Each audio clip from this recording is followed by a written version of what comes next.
Right, I'm up at Dartmoor today to do some photography of bluebells down at Emsworthy.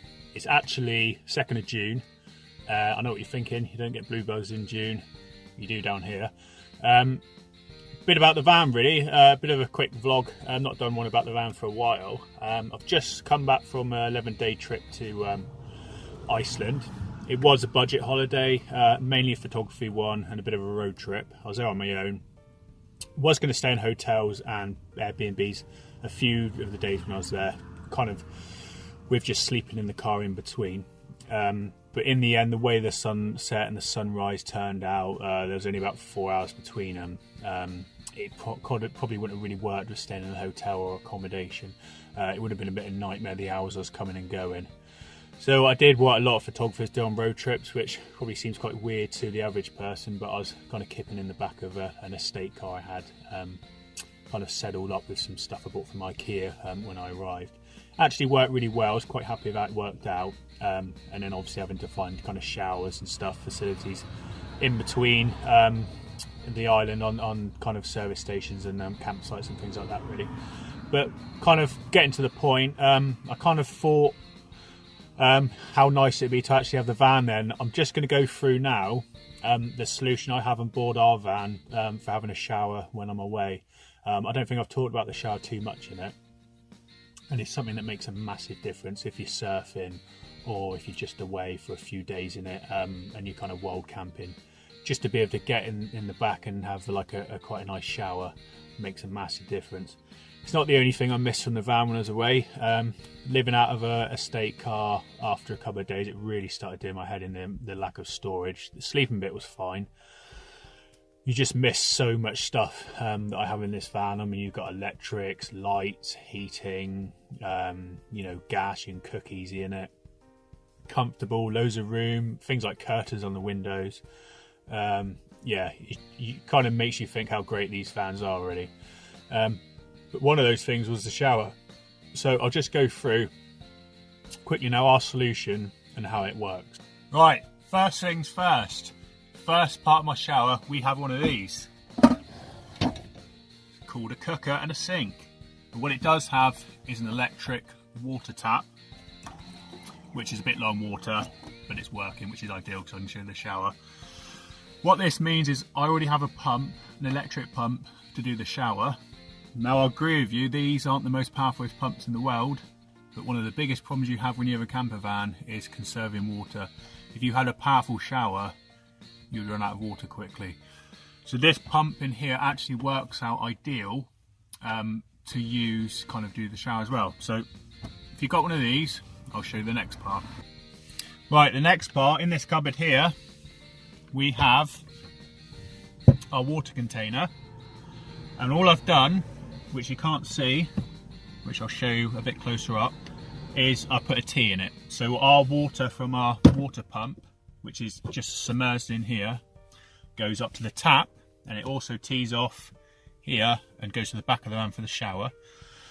And what I have, all I've done, real simple kind of budget solution, is I have two ways of heating the water. Now in this cupboard here, I have an inverter. It's a 600 watt pure sine inverter, and on the end of this plug I have a 300 watt or 200 watt, I can't remember, fish tank heater, which I had left over from an old fish tank. Now this will heat the water to 34 degrees in approximately an hour when this is full. Now I'll get you 34 degrees isn't warm enough. I'll just turn you around because it's annoying looking at the floor. Right, I get 34 degrees isn't hot enough for a shower unless you're in somewhere that's really hot, which unfortunately isn't the UK most of the time. But what it does allow you to do is to have either a quick shower, a shower when it's hot, or it kind of allows you to get that temperature up without really using any gas, just by driving the van to a location if you're on the way somewhere anyway, or if the battery's charged up enough. 200 watt, you'd have to work out how much electric it'd use to power that, but it's probably going to be quite a lot of ampage. It'd be something like 200 divided by 10 would be 20, Divided by 12 would be a bit more, so you probably end up something like, I don't know what it is, 18 amps or something like that. I'll put up the conversion, so it will take a bit out of the battery doing that. It's probably going to use about a third of my battery's capacity, remembering that you can only take a battery down to about half of its charged. So that's a solution that is only really viable when you're driving, but it's good if you're going to a location. So for instance, if we're going surfing, I'll put that heater on. When we get there, the water will be hot. I'll switch it off, go and have a surf, come back, then we can have a shower. Now 34 degrees, like I said before, is a bit too cold. The average shower you have is probably around about 45 degrees, which it doesn't seem much difference those 10 degrees, but when you're stood outside in the wind trying to have a shower, it makes a massive difference. So that's the first solution, and that normally gets it to a kind of an okay level temperature wise. And then the other solution is to simply boil some water. So we have a SMEV 9222, I think, or 9222 hob, and all I'll do is I'll put the kettle on, which is a 2-litre kettle, boil 2 of those, whack them in with the water, and that generally brings it up to like mid 40s to high 40s. That's as simple as our solution is to hot water. Very budget. Don't have to have any kind of gas heaters or anything like that put in. Real simple solution. It's reliable. I mean, those fish tank heaters spend kind of years and years on without kind of breaking. So next, I'll show you in the back how I get it all set up back there. Right, you have to forgive the mess in the back of the van. It needs a bit of a tidy. It's been a bit used and abused the last few weeks, really. Right. This is a setup. This is as simple as it gets. So we have a flap here, which is called a might be bullfinch, can't remember. I'll put it up. I think it's bullfinch. And all this is, it's a union that allows you to put a shower head or hose into it really easily. All you do is you lift up the flap, and then you've got a simple union to plug it into. And in here it comes with this hose, simple as that, or shower head I suppose you call it. Now these are actually set up to do hot and cold by turning this valve here. You can go from hot and cold. Obviously, to have a hot and cold shower that's on tap like that, you need to have 2 tanks. You'd have to have a hot tank and a cold tank. Because we just have the one tank, which we don't drink from obviously, but we do all our washing up, cooking with, as long as the water's kind of changed regularly enough, and kind of washing and showering with. It has to be heated up, like I was saying earlier, whereas it won't be hot. It'd be nice if I had a dual system, but getting 2 tanks on this thing I think probably would be a waste to have a hot tank. You're probably better at just having a bigger cold water tank that'll last you longer. So all you do is you plug it in there. I generally have this thing, because there's only one side of this plumbed in, I think it's the hot side, or the hot union.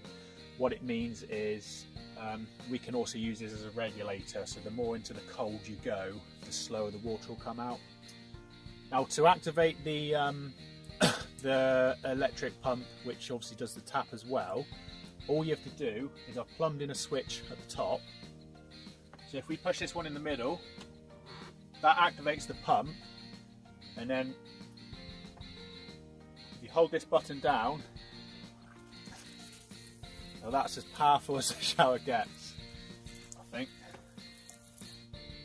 Yeah, that's about it. So, like I said, it's not amazing, and it's got a lot of air in it. It's getting a bit better. That's about it.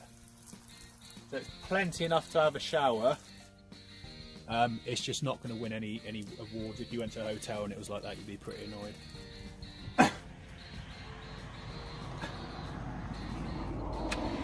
In fact, now it's actually run out of water, so just had enough water in there to show it working. Now I have mine set up so it works off a switch at the top, but you can buy valves that go in line with the pipe that detect the pressure release when you plug this in, and then will automatically switch on the pump for you. I went for the cheap DIY solution, the more reliable one really. But that is basically how we have a shower in the van. Now you can buy curtains that clip around the top of the tailgates on these. You can also buy curtains that kind of work on the barn door versions. I just tend to have a shower kind of either in my wetsuit when I've come out of the water, or just in my board shorts, so it doesn't really cause many issues having a shower outside. If you wanted more privacy, like I said, you'd have to get a curtain. That's a quick vlog, just to kind of show how we use the shower, kind of when you're away, and you know, you can go away in this thing for a good 10-15 days and still kind of stay clean and have a wash and stuff like that. So yeah, hope you enjoyed it, hope you found it useful. I'll probably put the links up, the Amazon links to the shower. It probably will be an affiliate link, so don't go shooting me if you see that. But I'll put the link up to that Bullfinch shower. I think it's on Amazon. I think that's where I got it from. So, but they are really good. It doesn't leak. It's not leaked yet, and we've had it on the van for probably a good year now. So I'm really impressed. They are actually designed, those unions or those connections, to go on the outside of the van to sit in the panel of the van, but obviously that meant cutting the van, and it's something I don't really want to do when I get away with it. So yeah, hope you found it useful, hope you found it interesting. Any comments, any more information you want to know about the van, stick it in the comment section, and I'll see you on the next one.